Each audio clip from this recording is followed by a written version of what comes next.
News টুডেতে আপনাদেরকে স্বাগত। আমি রিক, দেখে নিচ্ছি এই মুহূর্তের বিশেষ খবর। বাংলায় এসে এবার অমিত শাহের মুখে হীরক রানী। হুগলির মশাটে নির্বাচনী সভা থেকে কেন্দ্রীয় স্বরাষ্ট্রমন্ত্রী অমিত শাহ আক্রমণ করলেন। সত্যজিৎ রায় একসময় হীরক রাজার দেশে নামে এক বিখ্যাত সিনেমা বানিয়েছিলেন। মমতাজির শাসন যখন শুরু হলো তখন সত্যজিৎ রায় বেঁচে নেই। উনি বেঁচে থাকলে হীরক রানী বলে সিনেমা বানাতেন। মমতা বন্দ্যোপাধ্যায় সেই হীরক রানী, যে বাংলা জনগণমন দিয়েছে, যে বাংলা স্বাধীনতা সংগ্রামের মুখ্য ভূমিকা পালন করেছে, সেই বাংলা থেকেই দেশভক্তি শেষ করেছে বাম ও তৃণমূল। हमारे सत्यजीत रे बहुत बड़े कलाकार थे, फिल्म कलाकार थे। उन्होंने एक मूवी बनाया हीरक राजा देसे, बड़ा प्रसिद्ध मूवी था। मगर जब ममता जी का शासन आया तब सत्यजीत दा नहीं थे, वरना वो हीरक राजा देसे इसकी जगह हीरक रानी नाम का मूवी बनाते। भाइयों बहनों, ये ममता बनर्जी हीरक रानी। हिंसा, भ्रष्टाचार, तुष्टीकरण, जो बंगाल वंदे मातरम बनाया, जिस बंगाल ने जनगण मन दिया, जिस बंगाल ने आजादी के आंदोलन में प्रमुख भूमिका निभाई, वो बंगाल से राष्ट्रभक्ति को खत्म करने का काम कम्युनिस्ट और तृणमूल कांग्रेस ने किया है। বারুইপুরের হাসপাতাল মোড় থেকে টোটোতে বর্ণাঢ্য শোভাযাত্রা সহকারে প্রচার শুরু করলেন যাদবপুরের লোকসভার তৃণমূল কংগ্রেসের প্রার্থী সায়নী ঘোষ। উপস্থিত ছিলেন বারুইপুর পশ্চিম বিধানসভার বিধায়ক তথা বিধানসভার অধ্যক্ষ বিমান ব্যানার্জি, বারুইপুর পৌরসভার পৌরপিতা শক্তি রায়চৌধুরী, উপপৌরপিতা গৌতম দাস সহ বারুইপুর পৌরসভার একাধিক পৌরপিতা ও পৌরমাতাগণ। প্রচারে বিজেপি ও আইএসএফকে তীব্র আক্রমণ করলেন তিনি। বলেন, বিজেপির অন্তর্দ্বন্দ্ব প্রকাশ্যে আসছে। যাদবপুরের মতন একটা গুরুত্বপূর্ণ সিটে নির্দল হয়ে দাঁড়াচ্ছেন তাদেরই লোক। আইএসএফ নিজেদের মধ্যেই গন্ডগোল করে তৃণমূলের নামে দোষ দিচ্ছে। নিজেদের পায়ের মাটি সরে গিয়েছে বলেই এরকম করছে তারা।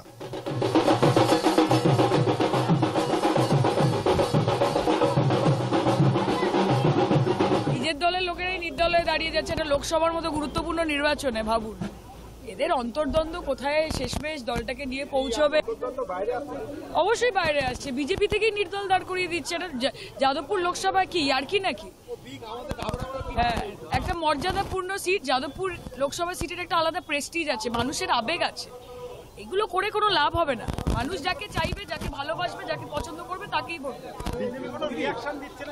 বিজেপি কি রিয়াকশন দেবে? ওনাদের দল থেকে নির্দল দাঁড় করিয়ে দিয়েছে, লজ্জা লাগা উচিত ওনাদের। পায়ের তলা থেকে মাটিটা যখন সরে যায় তখন ভাঙড়ে যিনি নেতা আছেন নওশাদ সিদ্দিকী, হি রিসর্টস টু ভায়োলেন্স। ভায়োলেন্স ছাড়া ওদের কিছু করার নেই। ছোট ছোট বাচ্চা বাচ্চা ছেলে তাদের হাতে অস্ত্র তুলে দেয়, তাদেরকে ভায়োলেন্সে নামিয়ে দেয়। এগুলো খুব বেশি যাবে না। নিজেই আত্মসমর্পণ থানায় কি বলবে? বলুন, বাংলার মানুষ বলবে, 1 তারিখে বলবে আর তারপর 4 তারিখে।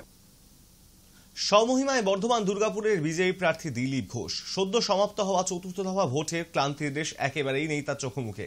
ভোট প্রসঙ্গে তিনি কি বললেন আপনাদের শোনাবো। দিলীপ ঘোষ নিজের জোরে জেতে, বাকিরা পার্টির জোরে ছেড়ে দিয়েছেন, সব লড়াই করছেন না অনেকেই। ওরা ভেবেছিল যে বর্ধমান সিটটা এমনি জিতে নেবে আর গুন্ডাদের দিয়ে জিতে নেবে। দুটোই আমি বাধা দিয়েছি। প্রথম থেকেই বলেছি আমরা ছাড়বো না, জিততে এসেছি, লিড বাড়াবো। আর যেখানে যেখানে গুন্ডারা বদমাইশি করতো তাদের সামনে আমি দাঁড়িয়েছি। আমি যে চুপচাপ চলে আসতাম, কিছুই হতো না, আর লোকে বেরিয়ে ভোটও দিত না। বর্ধমানের ইতিহাসে এত পিসফুল ভোটিং হয়নি কোনোদিন। কাল যা ভোট, সেদিন যা ভোটিং হয়েছে। দিদিমণি যে ভাষণটা দিয়েছেন কি 300 কত নাকি সিট পাবে, আমি বলছি আপনার ভাই শাহজাহানের টাকার অঙ্ক যত বাড়ছে আপনার ভোট তত কমছে। হ্যাঁ, আপনার শাহজাহানের হয়তো 315 কোটি টাকা হয়ে যেতে পারে, টিএমসি বা ইন্ডিয়া জোটের কোনো চান্স নেই 150 পার হয়। যেন এই যে বোকা বানাবার চেষ্টা আগেও করেছিলেন, হেরেছেন। 1 ডজন সিট কমেছিল, এবার আর 1 ডজন কমলে দেখবেন শুয়ে পড়বে টিএমসি। পার্টি বলে কিছু থাকবে না, দরজা খোলার লোক থাকবে না পার্টি অফিসে। মুসলিমদের তৃণমূল কংগ্রেসকে ভোটদানের আবেদন করছে ইমামদের সংগঠন। বুধবার কাঁথি লোকসভা কেন্দ্রের বিজেপি প্রার্থী সৌমেন্দু অধিকারীর সমর্থনে রামনগর বিধানসভা কেন্দ্রের দেউলটি বাজারে বক্তব্য রাখার সময় ইমামদের এই আবেদনের সমালোচনা করলেন শুভেন্দু অধিকারী। সংখ্যালঘুদের সমস্যার দিনে এদেরকে দেখা যায় না বলে কটাক্ষ করলেন শুভেন্দু অধিকারী। ইমাম অ্যাসোসিয়েশনকে দিয়েছি, আবেদন করিয়েছে, সব মুসলমান যাতে তৃণমূলকে ভোট দেয়। মুসলমানরা শুনবে কিনা আমি জানি না, তারা ইমামের কথা শুনবে, কিন্তু ইমামকে দেখতে পাওয়া যায় না যখন মুসলমান ছেলে চাকরি পায় না। মুসলমান ছেলেকে যখন পরিযায়ী শ্রমিক হিসেবে বিজেপির রাজ্যে যেতে হয়। এই বসন্তপুর অঞ্চলে উত্তরপ্রদেশ, গুজরাট, মধ্যপ্রদেশ, মহারাষ্ট্রে কত ছেলে কাজ করে তার তালিকা আমার কাছে আছে। রোজগার করে বিজেপি স্টেটে, আর এখানে এনে তারা সংসারের শ্রীবৃদ্ধি করেন, সমাজের কাজ করেন, অর্থনৈতিক স্বনির্ভরতা করেন। যখন বকতুইতে 7 জন মুসলমান মহিলাকে পুড়িয়েছিল তখন ইমাম বাবুরা ঘুমাচ্ছিলেন। যখন কিছুদিন আগে গার্ডেন রিচে পুকুরের উপর বাড়ি তুলতে গেছিল, চাপা পড়ে 12 জন মুসলমান মারা গেছিল, তখন ইমাম বাবুরা ঘুমাচ্ছিলেন। কারণ তারা মাসে 2500 টাকা করে বেতন পায় মমতা ব্যানার্জির কাছ থেকে, তাই হিন্দু মুসলমান করতে হবে। রাজ্য নির্বাচন কমিশন উত্তর 24 পরগনায় আধিকারিক দিয়ে বাড়তি নজর দেওয়ার নির্দেশ দিয়েছে। সকাল থেকেই তাই কেন্দ্রীয় বাহিনীর টহল চলছে। এর মধ্যেই বাগদিপাড়ায় বিজেপি প্রার্থী রেখা পাত্র গেলে তাকে অভিযোগ জানান স্থানীয়রা। তারা কিভাবে নির্বিঘ্নে ভোট দেবেন হুমকি আতঙ্কের মধ্যে রয়েছেন তারা। কমিশনের নিরাপত্তা থাকলেও নিরাপত্তাহীনতায় ভুগছে সন্দেশখালীর বাগদিপাড়ার বাসিন্দারা। সন্দেশখালীর বেলমজুর 2 নম্বর কাট অঞ্চল, সেখানে গীতাবরের বাড়িতে এসেছি। 12 তারিখে যে আমাদের থানা কেওয়া যে বিক্ষোভ মিছিল ছিল, সেই মিছিলে এই গীতাবরও সেখানে ছিলেন। আমরা সেখানে শুধুমাত্র বিনা দোষে অ্যারেস্ট করছে, আর যারা দোষী তাদেরকে কেন অ্যারেস্ট করা হচ্ছে না, যারা দোষী না, যারা সাধারণ পাবলিক তাদের কেন অ্যারেস্ট হচ্ছে। আমরা এই কারণে একটা বিক্ষোভ মিছিল দেখিয়েছিলাম, থানা ঘেরাও করেছিলাম। আমরা পুলিশ প্রশাসনের কাছে যাদের উপরে অত্যাচার করেছে তাদেরকে নিয়ে এফআইআর দায়ের করতে গেছিলাম। সেখান থেকে 13 তারিখে এই গীতা বরকে অ্যারেস্ট করা হয়েছে। একে সকালবেলা ঘুমের থেকে ওঠার সাথে থেকে জোর করে পুলিশ টেনে হিঁচড়ে রাস্তা থেকে তুলে নিয়ে চলে যায়। তারপরে এই সিরাজউদ্দিন, যাকে সিরাজ ডাক্তার, যাকে এই শেখ শাহজাহানের ভাই, যাকে এখনো খুঁজে পাওয়া যাচ্ছে না, সে তো এখনো খোলা বাজারের মতো তো ঘুরে বেড়াচ্ছে। মা বোনের আন্দোলন করলে মা বোনের ধরে ধরে মারছে, ট্যাং ধরে টানছে, মেয়েদের জামা কাপড় ছিঁড়ে দিচ্ছে, আর পুলিশ খুঁজে পাচ্ছে না। পুলিশ খুঁজে পাচ্ছে না, এটা কিরকম ধরনের কথা? এটা পুলিশের কি এটা কি নাটক, নাকি রাজ্যের পুলিশের নাটক শুরু হয়ে গেছে?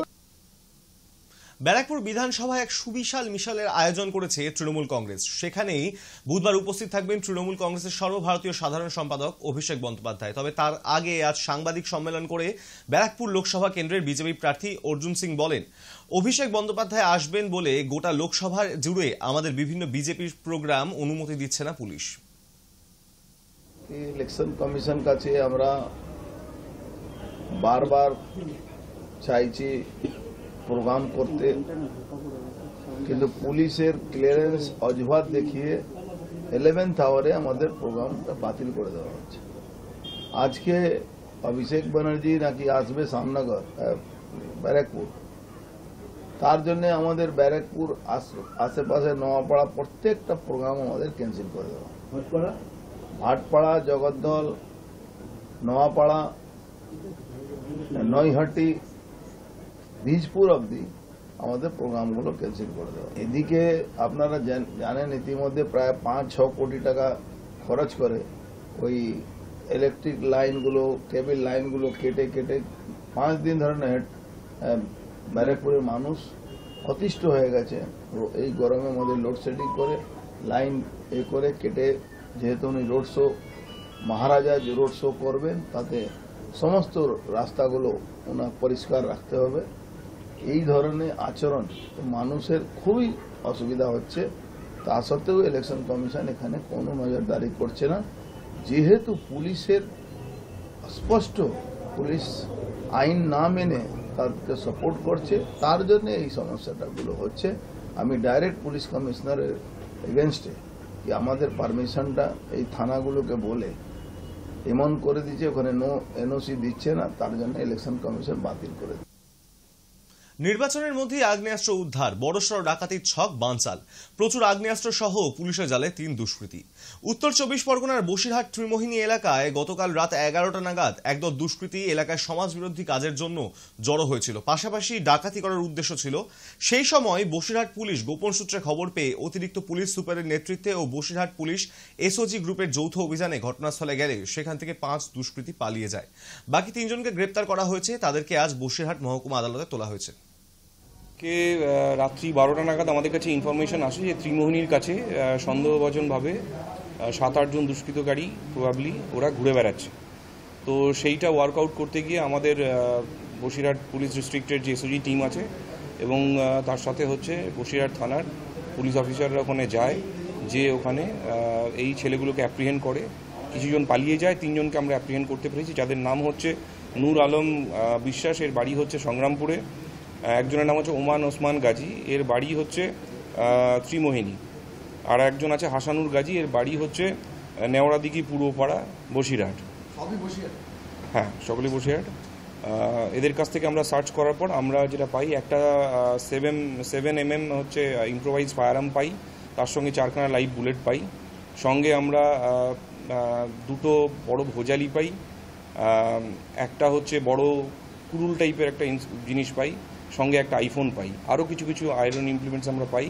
ওদের প্রাথমিকভাবে আমরা জিজ্ঞাসা করে যেটা আমরা পেয়েছি সেটা হচ্ছে ওরা একটা প্রিপারেশন ফর ড্যাকোয়াইটি করছিল আর কি, একটা মানে ডাকাতি চেষ্টা করার একটা অ্যাটেম্প করছিল। তো সেইটা আমরা ঠিক সময় খবর পেয়ে সেটাকে ফাইল করতে পেরেছি। 2019 সালের ভোটে আমরা দেখেছিলাম যেখানে নিজের ছেলের মৃতদেহ ফেলে রেখে ভোট দিতে গিয়েছিলেন বহরমপুরের এক বাসিন্দা। তারপর সেই ঘটনার আবারও পুনরাবৃত্তি এবার মুর্শিদাবাদের বেলডাঙ্গার পুলিন্দা ব্যানার্জি পাড়ায়। মৃত্যু হয় কৃষ্ণচন্দ্র প্রামাণিকের। পরিবারে নেমে আসে শোকের ছায়া। ঘটনাটি ঘটেছে 12 তারিখ, কিন্তু 13 তারিখ চতুর্থ দফার নির্বাচন ছিল বহরমপুরে। সেই দিনেই কৃষ্ণচন্দ্র প্রামাণিকের দেহ সৎকার করার পর পরিবারের প্রত্যেকে ভোট দিতে গিয়েছেন। এই পরিবারটিতে প্রায় অনেকগুলি ভোটার রয়েছে। কৃষ্ণচন্দ্র প্রামাণিকের ছেলের বক্তব্য, আমরা কংগ্রেসকে ভোট দিয়েছি। আর এই ঘটনা শোনার পর পরিবারের কাছে গিয়েছেন অধীর রঞ্জন চৌধুরী। তিনি বলেন, শুধুমাত্র শোকগ্রস্ত পরিবারের কাছে এসেছি তাদের সঙ্গে এবং তাদের পাশে থাকার জন্য। আরে ভাই কিছুই না, এখানে একজন পরিবার, অনেক একটা জয়েন্ট ফ্যামিলি, অনেক বড় পরিবার। মোট কত ভোটার হবে? প্রায় 70 জন মতন ভোটার একটা পরিবারের।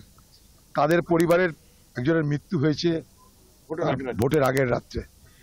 তার পরের দিন তারা দাহ করে তারা সোজা এসেছে আমাদেরকে ভোট দিতে, শোকাহত করে। তাই স্বাভাবিকভাবেই এই শোকাহত পরিবার যেভাবে তাদের আবেগকে দমন করে ভোটে জেতানোর জন্য তারা ভোট দিতে এসেছে, এটা আমার কাছে একটা অভূতপূর্ব ঘটনা বলে মনে হয়েছে। তাই যখন খবরটা পেলাম, এখানে আমাদের নেতৃত্বের কাছে, এখানে আইনাল ভাই আছে, কাফি ভাই আছে, এখানে আরো যারা আমাদের যুব নেতারা আছে, তাদের কাছে যখন খবরটা পেলাম তখন আমার মনে হলো একবার দেখা করি, আর কিছুই না, দেখা করতে এসেছি। গঙ্গা থেকে বাবাকে, তাই শ্মশান থেকে এসে আমরা ভোট দিচ্ছি। মারা গেছিল সন্ধ্যে 7টা, আগামী সন্ধ্যে 7টার সময়। হ্যাঁ, ভোটের আগাদিন। হ্যাঁ, দিয়ে সকাল 6টার সময় আমরা বাবাকে নিয়ে যাই শ্মশানে গঙ্গা দিয়ে বাড়ি এসেছি 10:30টার সময়। দিয়ে আমরা 11টার সময় সব ভোট দিয়েছি। মানে এই যে একটা শোকের মধ্যে, তারপরে মনে হলো, কেন মনে হলো আমরা ওকে ভালোবাসার খাতিরে গিয়েছি আমরা। গত বুধবার ফারাক্কা ব্যারেজের 7ম শ্রেণীর এক ছাত্র খেলা করতে গিয়ে নিখোঁজ হয়ে যায়। পরিবারের তরফ থেকে ফারাক্কা থানায় নিখোঁজ ডায়েরিও করা হয়। ফারাক্কার পুলিশ প্রশাসনের তরফ থেকে তৎপরতার সঙ্গে নাবালকের খোঁজ শুরু করে। আর আজ 8 দিনের দিন ফারাক্কা এনটিপিসির পুরনো ধোসাঘাট সংলগ্ন ফিডার ক্যানেল থেকে উদ্ধার হয় নাবালকের মৃতদেহ। বুধবার দুপুরে এলাকার মানুষজনের নজরে পড়ে ফিডার ক্যানেলে একটি দেহ ভাসতে। তড়িঘড়ি খবর পেয়ে ঘটনাস্থলে পৌঁছায় ফারাক্কা থানার পুলিশ প্রশাসন। দেহটি জল থেকে উদ্ধার করে নিয়ে যাওয়া হয় ফারাক্কা বেনিয়াগ্রাম প্রাথমিক স্বাস্থ্য কেন্দ্রে। পরিবারের লোকজনকে খবর দেওয়া হয় হলে ঘটনাস্থলে পৌঁছে দেহটি শনাক্তকরণ করে পরিবারের সদস্যরা। ইতিমধ্যেই প্রশাসনের তরফ থেকে ওই নাবালকের মৃতদেহ ময়নাতদন্তের জন্য পাঠানো হয়েছে জঙ্গিপুর মহকুমা হাসপাতালে। নাবালকের মৃত্যুর ঘটনায় পরিবার জুড়ে নেমে আসে শোকের ছায়া। মেন ব্যাপার হচ্ছে ও ওইখানে গেছে কি করতে সেটা আমরা কেউ বুঝতে পারছি না, এবং সেটা পুলিশ প্রশাসন যথেষ্ট হেল্প করেছে। 8 তারিখ সন্ধ্যা থেকে আজ অবধি পুলিশ প্রশাসনের প্রচণ্ড ভূমিকা ছিল। তারাই লাস্টে ওই জাহাজের ওখান থেকে খোঁজটা বের করেছে। এবার কেন গেছে কি গেছে এটা স্যারের সঙ্গে কথা হয়েছে, স্যার বলেছে পুরো তদন্ত হবে। কতদিন নিখোঁজ ছিল? প্রায় 8 দিন। 8 তারিখ সন্ধ্যা 6:30টার সময় ও ঠিক আছে নিখোঁজ। কোনো রকম কোনো কিছু অনুভব করছেন বা কিছু কিভাবে মারা গেছে কিছু মনে করছেন? আমাদের তো সেরকম মাথায় কিছু আসছে না যে কী জন্য হতে পারে। বাচ্চা ছেলে সেরকম মানে খেলাধুলো করতে ওখানে যায়, এছাড়া এমনি কোনো বাজে নেশা তো আমরা কোনোদিন দেখিও নি। এখন মোবাইল টোবাইল কেউ বন্ধু বান্ধব আছে কি না আছে এইটা এবার তদন্ত দেখি। নিউজ টুডে এখন এই পর্যন্তই। দেখতে থাকুন হাই নিউজ, নির্ভীক নিরপেক্ষ।